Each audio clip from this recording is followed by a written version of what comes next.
Hello YouTube, this is the DVT Gamer Show, episode 86, part 2. Today I'm reviewing Super Metroid for the Wii Virtual Console. Now if you haven't watched part 1 yet, you've missed quite a bit. I've already covered the story, the graphics, the controls, the music, the gameplay, and some of the good stuff about this game in part 1. So if you haven't watched part 1 yet, go watch that. So that you know what I'm talking about. Now, let's pick up where I left off. I've just finished talking about Samus's X-ray visor. Now I'm going to talk about the a bit more of the pause menu. Also in the pause menu you've got your map, so you can kind of navigate your way around the planet easier. Although sometimes you may need a little bit more help. The map is an extremely useful tool. It does help you through most of the game, but sometimes it's not always enough. There are several symbols on the map, like S's for save points, M's for missile stations, E's for recharge stations, all that sort of stuff. So the map is well keyed, so you can at least see what everything is. Okay, now I'm going to show you some other weapons that I have got. Like most Metroid games, you got your standard missiles. Missiles can be used to open doors. For some weird reason, in this game, to open a missile door, you have to shoot 5 missiles instead of shooting 1, which is kind of strange.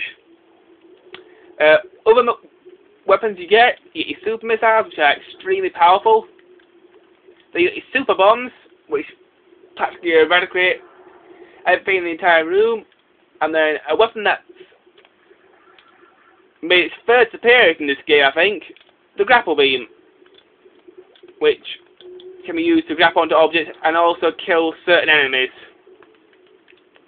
It's a bit difficult to control when you first get it, but once you master it, it's an almost mandatory tool. It's a very useful item that you will use loads throughout the game. It's almost a godsend once you find it, because there's quite a lot of puzzles that item becomes the answer to. Okay, let's go to the boss in this game. Well, the boss in this game, most of them are quite hard. I've already talked about the one the giant lizard, where you have to shoot charge beams into his mouth and make it fall into the lava. That's a really difficult boss, because if you don't shoot those charge beams in quickly, he'll crush you.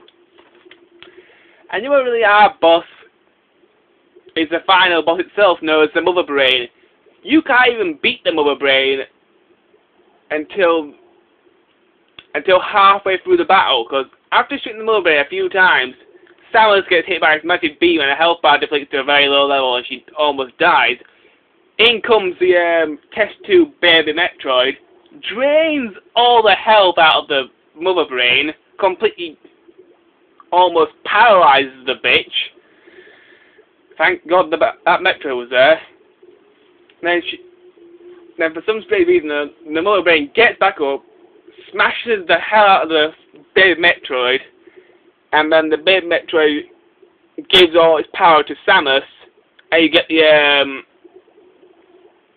you sort of go into hyper mode, like in Metroid Prime 3, and you get this massively powerful gun, and when you shoot the Mother Brain, it just gets owned, really owned.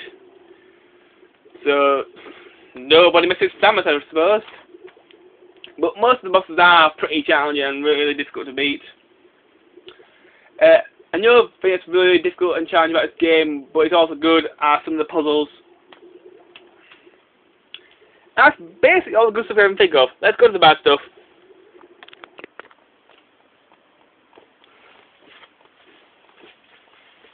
Right. The bad stuff about Super Metroid, well, there isn't really that much fault with it. It really is a very good game. There's only one fault I have to pick with it, apart from the super moves, which I mentioned in my control section. Some of the power-ups can be very difficult to find. Example,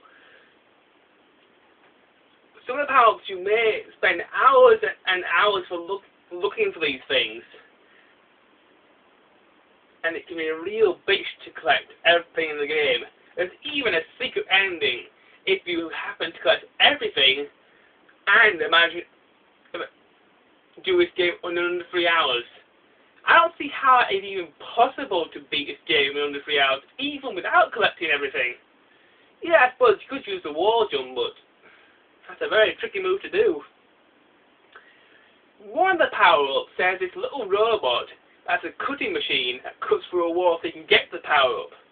Now, you wouldn't know this unless you tried to kill the robot, and then you found out that you needed the robot to cut through the wall. So, some of the power-ups can be very tricky to figure out.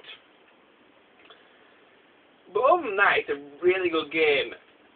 And let's rate Super Metroid. I give Super Metroid a 4 out of 5. It's a really good Super Nintendo game. It's definitely well worth buying if you have a Super Nintendo. If you don't, it's definitely well worth the download from the Wii Virtual Console. It's been on there for ages. It's 800 Wii points, so it's pretty reasonable in price. So, yeah. Definitely download it if you found the Metroid series. See, it's a 4 out of 5. Now, my next review will be Legend of Zelda Wind Waker for Nintendo GameCube. I haven't reviewed a Zelda game for a long time, so this is my next one. Legend of Zelda Wind Waker. So, until next time, YouTube, sayonara.